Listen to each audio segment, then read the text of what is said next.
പ്രിയപ്പെട്ട പ്രേക്ഷകരെ, നാട്ടകം ഇന്നുള്ളത് മലപ്പട്ടത്താണ്. മലപ്പട്ടത്തെ കെ വിനോദൻ്റെ വീട്ടിലാണ് നാട്ടകം എത്തിയിരിക്കുന്നത്. ഇവിടെ വരാനുള്ള കാരണം വിനോദിൻ്റെ വീട്ടിലെ ഗേറ്റ് സ്ലൈഡിംഗ് ഗേറ്റാണ്. അത് ഓട്ടോമാറ്റിക് സംവിധാനത്തിലാണ് പ്രവർത്തിക്കുന്നത്. തുറക്കാനും അടയ്ക്കാനുമൊക്കെ റിമോട്ട് ഉപയോഗിച്ചാൽ മതി. ഇങ്ങനെ റിമോട്ട് ഉപയോഗിച്ച് ഗേറ്റ് തുറക്കുന്ന സംവിധാനം ആദ്യത്തേതാണോ എന്ന് ചോദിച്ചാൽ അല്ല. പക്ഷേ ഇവിടെയുള്ളൊരു പ്രത്യേകത, ഈ ഗേറ്റിന് റിമോട്ട് പിടിപ്പിച്ചതും മോട്ടോർ ഘടിപ്പിച്ചതുമൊക്കെ വിനോദ് സ്വന്തമായാണ്. ഇങ്ങനെയുള്ളൊരു സംവിധാനം ഒരുക്കാൻ ഏകദേശം 30,000-ഓളം രൂപ വരുന്നിടത്താണ് വളരെ ചെറിയ ചിലവിൽ നമ്മൾ ഉപയോഗശൂന്യമായി കളയുന്ന ചില സാധനങ്ങൾ ഉപയോഗിച്ചുകൊണ്ട് വീട്ടിലെ ഗേറ്റ് റിമോട്ട് സംവിധാനത്തിൽ പ്രവർത്തിക്കുന്ന സംവിധാനം വിനോദ് ഒരുക്കിയത്. ഇതേപ്പറ്റിയുള്ള കാര്യങ്ങൾ നമുക്ക് വിനോദോട് ചോദിച്ചറിയാം. നമുക്ക് ഇരുന്ന് സംസാരിക്കാം. നമ്മൾ ഇന്നിവിടെ എത്തിയത് ഓട്ടോമാറ്റിക് സംവിധാനത്തിൽ പ്രവർത്തിക്കുന്ന ഒരു ഗേറ്റ് ഇവിടെ ഉണ്ട് എന്നുള്ള ഒരു വിവരം കിട്ടിയതിൻ്റെ അടിസ്ഥാനത്തിലാണ്. നമ്മൾ ഈ ഇൻട്രൊഡക്ഷനിൽ പറഞ്ഞിട്ടുണ്ട്, ഈ ഓട്ടോമാറ്റിക് സംവിധാനത്തിൽ പ്രവർത്തിക്കുക എന്ന് പറയുന്നത് ആദ്യത്തെ സംഭവമല്ല. പക്ഷേ ഇത് വിനോദ് സ്വയം നിർമ്മിച്ചതാണ് ഇത് എന്നതാണ് ഇതിൻ്റെ ഒരു പ്രത്യേകത. എങ്ങനെയാണ് ഇങ്ങനെയൊരു ഇതിലേക്ക് ഇത് ചെയ്യണമെന്നുള്ള രീതിയിലേക്ക് ചിന്ത വന്നത്? ഞാനിത് ഗേറ്റ് ഉണ്ടാക്കുമ്പോൾ തന്നെ ഒരു സ്ലൈഡിങ് ഗേറ്റ് ഉദ്ദേശിച്ചത് ഇങ്ങനെ ഒരു റിമോട്ട് ഭാവിയിൽ ആക്കാന്നുള്ള ഒരു ഉദ്ദേശത്തിലാണ്. അപ്പോൾ അന്ന് തന്നെ എനിക്കിങ്ങനെ നമ്മുടേതായ ഒരു ഐഡിയയിൽ ചെയ്യാൻ പറ്റുന്നുണ്ടെങ്കിൽ അത് ചെയ്യണമെന്നാണ് ഉദ്ദേശിച്ചിട്ടുണ്ടായത്. അപ്പോൾ അതിപ്പം ഏതാണ്ട് ഞാൻ ഉദ്ദേശിച്ച തരത്തിലേക്ക് എത്തി. പഴയ സാധനങ്ങൾ ഉപയോഗിച്ച് നമ്മളിപ്പം വീടുകളിൽ നിന്ന് ഒഴിവാക്കുന്ന ഒരു വാഷിംഗ് മെഷീൻ്റെ ഒരു മോട്ടറാണ് ഞാൻ ആക്രിക്ക് കൊടുക്കുമ്പോൾ എടുത്തു വെച്ചതാണ്. അപ്പോൾ അതാണ് ഇതിനെ ഒരു മോട്ടറായിട്ട് ഞാൻ ഉപയോഗിക്കുന്നത്. പിന്നെ ചെയ്തിരിക്കുന്നത് നമ്മളെ ബൈക്ക് ബുള്ളറ്റിൻ്റെ ചൈന് എന്ന് പറഞ്ഞാൽ ചൈന് മാറ്റുന്ന സമയത്ത് ആ ചൈന് തിരിച്ച് വാങ്ങിച്ചിട്ട് അങ്ങനെ ആ ഒരു ചൈനാണ് ഞാൻ ഇതിന് ഉപയോഗിച്ചിട്ടുള്ളത്. ഒരു കാര്യം ചെയ്യാം, നമുക്ക് ആ മോട്ടോറും ഗേറ്റും ഈ പറഞ്ഞ ചൈനും ഒക്കെ കാണിച്ചുകൊണ്ട് തന്നെ സംസാരിക്കാം. അപ്പോൾ പ്രേക്ഷകർക്ക് അത് മനസ്സിലാവുമല്ലോ. ഇതാണ് ഈ വാഷിംഗ് മെഷീൻ്റെ മോട്ടർ. എന്ന് വെച്ചാൽ ഉപയോഗശൂന്യമായിട്ട് നമ്മൾ കച്ചറയിൽ മിക്കവാറും ആൾക്കാർ തള്ളിക്കൊടുക്കുന്ന സാധനമാണിത്. അപ്പോൾ പിന്നെ ഇത് മോട്ടർ നമ്മളെ ഈ ബൈക്കിൻ്റെ വീലാണ്, ഇത് ചൈന്. അപ്പോൾ ഇങ്ങനെയുള്ള സാധനങ്ങൾ. പിന്നെ അത്യാവശ്യം വാങ്ങിച്ചതെന്ന് വെച്ചാൽ ഞാൻ ഇത് ആണ് ഒരു നമ്മളെ സ്ക്വയർ പൈപ്പ്, ഒരു 1 ഇഞ്ചിൻ്റെ സ്ക്വയർ പൈപ്പ് മേടിച്ചിട്ട് അത് കട്ടർ ഉപയോഗിച്ചിട്ട് കട്ട് ചെയ്തതിന് ശേഷം ഇതിൻ്റെ ഉള്ളിലാണ് ഈ ചൈന് ഫിറ്റ് ചെയ്തിട്ടുള്ളത്. ഈ ചെയ്ത സംഗതികളൊക്കെ വിനോദ് സ്വന്തമായിട്ട് ചെയ്തതാണ്. അതായത് ഇപ്പോൾ മോട്ടോർ ഫിറ്റ് ചെയ്യണം, ഈ പൈപ്പ് കട്ട് ചെയ്യണം, ചെയിൻ ഇവിടെ ഫിറ്റ് ചെയ്യണം, ഇതൊക്കെ കൂടാതെ ഈ മോട്ടോറിന് കണക്ഷൻ കൊടുക്കണം. ഇതൊക്കെ സ്വന്തമായിട്ടാണോ അല്ല വേറെ ഏതെങ്കിലും ടെക്നീഷ്യൻ്റെ സഹായം തേടിയിട്ടുണ്ടോ? ഇല്ല, ഇതുവരെ ആരും സഹായം തേടിയില്ല, സ്വന്തമായിട്ട് തന്നെ ചെയ്തതാണല്ലോ. ഇതിൻ്റെ വേറൊരു പ്രശ്നം എന്ന് വെച്ചാൽ ഈ സാധനങ്ങളൊക്കെ ഉണ്ടായിക്കഴിഞ്ഞാലും ഇതൊരു ടെക്നിക്കൽ വർക്കാണല്ലോ. ഇത് കണക്ഷൻ കൃത്യമായിട്ട് കൊടുക്കണം. ഈ ഗേറ്റ് തുറന്നു കഴിഞ്ഞാൽ അത് റിവേഴ്സായിട്ട് അടയാനുള്ള സംവിധാനം വേണം. അപ്പോൾ ഇതിന് കുറേ ചിന്തകൾ വേണമല്ലോ ടെക്നിക്കലായിട്ടുള്ള. ആ രീതിയിൽ എങ്ങനെയാണ് ഇത് മനസ്സിലാക്കിയെടുത്തത്? ഇതിപ്പം നമ്മൾ സാധാരണ രീതിയിൽ ഉള്ള ഒരു നമ്മൾ ഫാനാണെങ്കിൽ ഒരു കണക്ഷൻ കൊടുത്തു കഴിഞ്ഞാൽ അത് റിട്ടേൺ 2 ഭാഗത്തേക്ക് അങ്ങോട്ടും ഇങ്ങോട്ടും തിരിയുന്നത് എങ്ങനെയാണെന്നുള്ളതൊരു വിലയിരുത്തൽ, അതിനെക്കുറിച്ചൊന്ന് മനസ്സിലാക്കി അത് എങ്ങനെയാണ് 2 വശത്തേക്കും തിരിയുന്നത് എന്നുള്ളതാണ്. അപ്പോൾ അതിനനുസരിച്ചുള്ള കണക്ഷനൊക്കെ മാറ്റി കൊടുത്തിട്ട് സ്വന്തമായിട്ട് തന്നെ ഒരു പഠിച്ചു വന്നിട്ട് അങ്ങനെ ചെയ്ത് വന്നതായത്. ഈ കവറ് നമ്മൾ സാധാരണ ഈ ഷീറ്റൊക്കെ അടിച്ചിട്ട് നമ്മളെ പാത്തിയായിട്ട് ഉപയോഗിക്കുന്ന അതിൻ്റെ വേസ്റ്റ് പീസ് വന്നതായത്. അപ്പോൾ അതുകൊണ്ട് ഞാനിത് ചൂടാക്കിയിട്ട് അതിന് ശേഷം അതിൻ്റെ ഷേപ്പിലാക്കിയിട്ട് കൊണ്ടുവന്ന ഒരു സാധനമാണിത്. അത് നമ്മളെ കാണിക്കാൻ വേണ്ടി ഇപ്പോൾ അഴിച്ച് മാറ്റിയതാണ് ഇതല്ലേ? ഇതല്ലെങ്കിൽ അവിടെ ഫിറ്റ് ചെയ്ത് കഴിഞ്ഞാൽ അതെങ്ങനെ വരും? ഒന്നത് വെച്ച് അത് ഫിറ്റ് ചെയ്യണമെന്നില്ല, ഒന്ന് വെച്ച് കാണിച്ചാൽ മതി.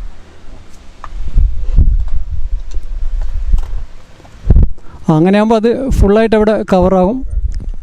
വെള്ളം കയറുന്ന പ്രശ്നം വരുന്നില്ല, കാണുമ്പോഴുള്ള ഒരു ലുക്കിൻ്റെ പ്രശ്നം വരുന്നില്ല അല്ലേ? ഓക്കെ. ഈ മോട്ടോറ്, ചെയിൻ, ബുള്ളറ്റിൻ്റെ പഴയ ചെയിൻ, ഇതൊക്കെ കൂടാതെ പുതിയതായിട്ട് എന്തൊക്കെ വാങ്ങേണ്ടി വന്നിട്ടുണ്ട്? എനിക്കിപ്പം അത് ഒരു 1 ഇഞ്ചിൻ്റെ സ്ക്വയർ ആംഗിളർ വാങ്ങിച്ചിട്ട് ഞാനത് കട്ട് ചെയ്തു നേരത്തെ പറഞ്ഞിട്ടുണ്ടായല്ലോ. അപ്പോൾ അത് ഒരു റാഡ് വാങ്ങിക്കേണ്ടി വന്നു, ഒരു 4.5 മീറ്റർ ലെങ്ത്തിൽ.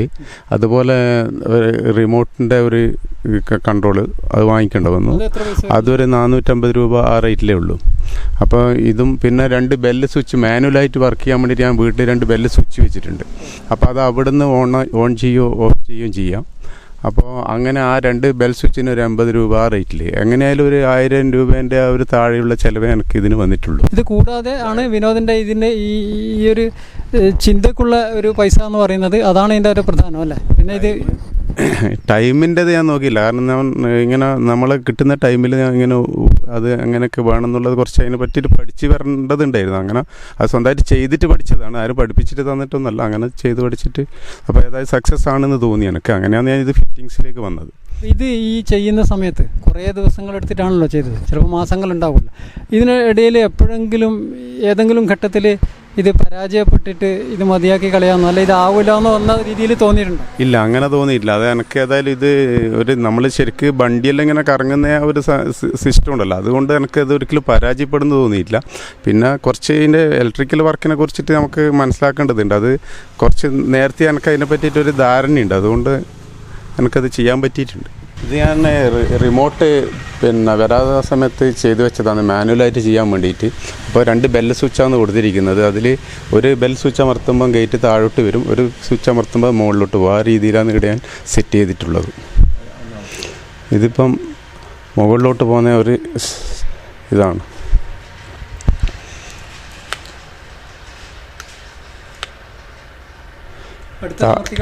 താഴോട്ട് വരേണ്ടത് അമർത്തിയാൽ അത് താഴോട്ടേക്ക്.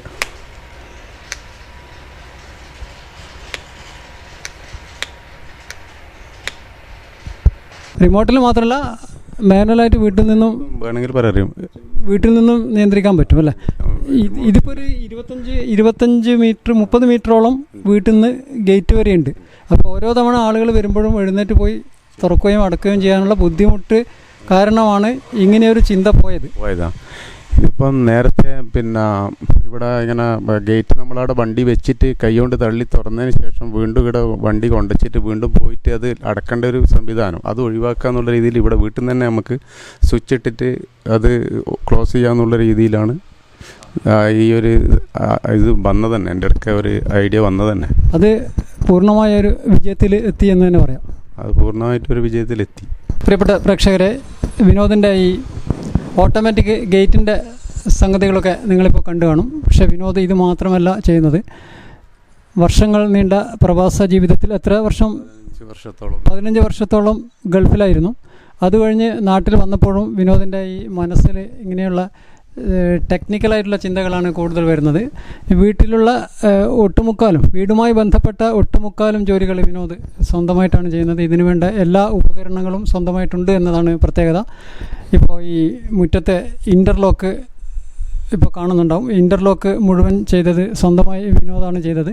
അതുപോലെ തന്നെ ഇവിടുത്തെ വെൽഡിങ്, ഈ വിനോദിൻ്റെ വീട്ടിലുള്ള പട്ടിക്കൂടിൽ പുറമേയുള്ള ആര് വന്നാലും പട്ടിയെ പേടിക്കാതെ അതിന് ഭക്ഷണം കൊടുക്കാനുള്ള ഒരു സംവിധാനം കൂടി അതിൽ ഏർപ്പെടുത്തിയിട്ടുണ്ട്. അത് ഈ വിഷ്വലിൽ പ്രേക്ഷകർ കണ്ടിട്ടുണ്ടാകും.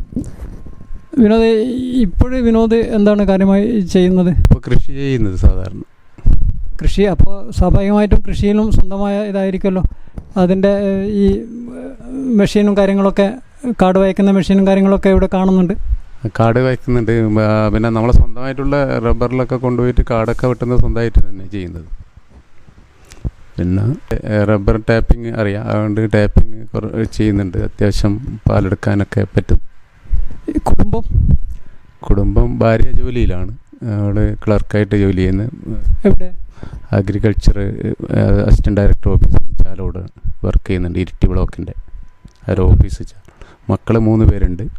അതിൽ മൂത്തവൾ PG കഴിഞ്ഞിട്ട് ഇപ്പം കല്യാണമൊക്കെ കഴിഞ്ഞ് അവർ ഹസ്ബൻഡിൻ്റെ കൂടെ വയനാട്ടിൽ താമസിക്കുന്നു. ഭാര്യയുടെ പേര്? ഭാര്യയുടെ പേര് ശ്രീന. മക്കള് പേര്? അനുശ്രീ, അമിത, അഭിശ്രീ. രണ്ടാമത്തെ മകൾ ഇപ്പം നേഴ്സിംഗ് കഴിഞ്ഞു, BSc നേഴ്സിംഗ് കഴിഞ്ഞിട്ട് ഇപ്പം റിസൾട്ട് വെയിറ്റ് ചെയ്തിരിക്കുകയാണ്. പിന്നെ മൂന്നാമത്തെ മകൾ ഇപ്പോൾ 9ാം ക്ലാസ്സിൽ സ്പോർട്സ് സ്കൂളിൽ. 3 പേരും മക്കൾ 3 പേരും അവരെ സ്പോർട്സുമായിട്ട് ബന്ധപ്പെട്ടിട്ടാണ്. അതിൽ മൂത്തവൾക്ക് ബാസ്ക്കറ്റ് ബോളിലാണ് ഉണ്ടായത്. രണ്ടാമത്തെ മകൾ അവിടെ ബോക്സിങ്ങിലും ബാസ്ക്കറ്റ് ബോളിലും ഉണ്ടായി. ഇപ്പോൾ മൂന്നാമത്തെ മകൾ ബോക്സിങ്ങിലാണ്. ഇവർ ഈ ഭാര്യയും മക്കളുമൊക്കെ വിനോദിൻ്റെ ഈ ഒരു ആക്ടിവിറ്റീസ് ഉണ്ടല്ലോ, വീട്ടിലെ ഈ കാര്യങ്ങളൊക്കെ സ്വന്തമായി ചെയ്യുന്നത്, അതിലെത്രമാത്രം സപ്പോർട്ട് ചെയ്യുന്നുണ്ട്? അതിൽ അവർ അച്ഛൻ്റെ ഇങ്ങനെ ഒരു പുതിയ കണ്ടുപിടുത്തം എന്നുള്ള രീതിയിൽ ഭയങ്കര സന്തോഷമാണ്. അതിൽ അവർ വളരെയധികം സന്തോഷവാൻ തന്നെയാണ്. ഓക്കെ, വിനോദിനെ പരിചയപ്പെടാൻ പറ്റിയതിലും ഇത്തരം കാര്യങ്ങളൊക്കെ അറിയാൻ സാധിച്ചതിലും വളരെയധികം സന്തോഷമുണ്ട്. ഇനിയും ഇത്തരം പുതിയ പുതിയ കണ്ടുപിടുത്തങ്ങൾ നടത്താനും സ്വയം വികസിപ്പിച്ചെടുക്കാനും കഴിയട്ടെ.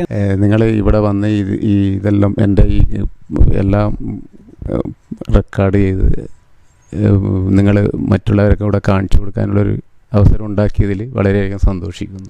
പ്രേക്ഷകരോട് എന്താണ് പറയാനുള്ളത്? പ്രേക്ഷകരോട് നന്ദി പറയുന്നു. നാടകത്തിൻ്റെ ഇന്നത്തെ അധ്യായം നിങ്ങൾക്ക് ഇഷ്ടപ്പെട്ടിട്ടുണ്ടാകുമെന്ന് വിചാരിക്കുന്നു. വിനോദനെ പോലെയുള്ള ഒരുപാട് പേർ നമുക്കിടയിലുണ്ടാകും, അറിയപ്പെടാത്ത ഒരുപാട് പേർ നമുക്കിടയിലുണ്ടാകും.